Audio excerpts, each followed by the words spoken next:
আসসালামু আলাইকুম। ওয়ালাইকুম আসসালাম। চাচা, আপনি কি করছেন কি? মোটর টানছি।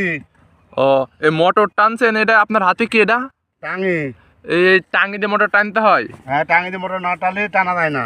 ও, এই যে টানছেন, এই যে মোটর গাছের এতে কোনো ক্ষতি হবে না? না, কোনো ক্ষতি হবে না। ছোট ছোট ঘাস বন আছে, ও। ঘাস বন সব সাফ হয়ে যাবে। ও, এই টাঙ্গি দিয়ে এই ভিতরে টেনে দিলে ঘাস, ছোট ছোট ঘাস বীজগুলো সব মারা যায়, হ্যাঁ? হ্যাঁ, সব মারা যায়, মোটর ভালো হয়। ও আচ্ছা, আপনি তো মনে হচ্ছে একজন আধুনিক কৃষক। আপনার গায়ে দেখছি কৃষক সমাবেশ 2025 একটা গেঞ্জিও রয়েছে। হ্যাঁ, আমার দান করেছে। ও কৃষি আচ্ছা, সমাবেশে আমার দান করেছে।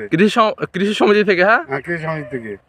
ও, আপনি কিন্তু একজন আধুনিক কৃষকও বটে। হ্যাঁ, আমি আধুনিক কৃষক। এই আমার দেখেন, কৃষি আছে চাষ। আপনি শুধু এই মটরই লাগাননি, মটরের খেতে যে এই যে নালা রয়েছে, এখানে আপনি এক টুকরা জমি ফাঁকা রাখেন, এখানে পেঁয়াজ রোপণ করেছেন আবার। হ্যাঁ, পেঁয়াজ লেগে গিয়ে পেঁয়াজ পাতলা পাতলা করে লাগাই যে মোটা হবে, ওই বেঁচে দেবো। দুইটাই একসাথে উঠবে। দুটোই একসাথে উঠবে। তো আপনি কতটুকুন মটর চাষ করছেন এবার?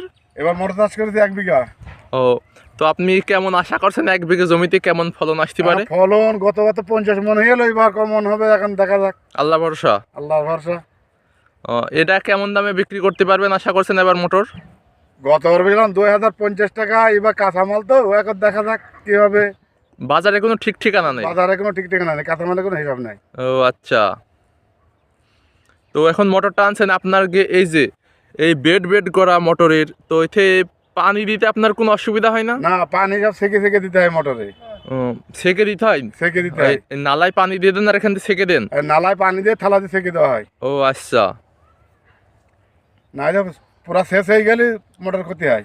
মোটর গাছ নয় পচে যায়, মরে যায়, হ্যাঁ? পচে যায়, মরে যায়।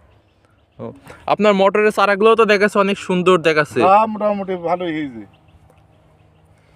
আচ্ছা চাচা, ভালো থাকবেন, হ্যাঁ? আসসালামু আলাইকুম। ওয়ালাইকুম আসসালাম, ভালো থেকে ভাইবো।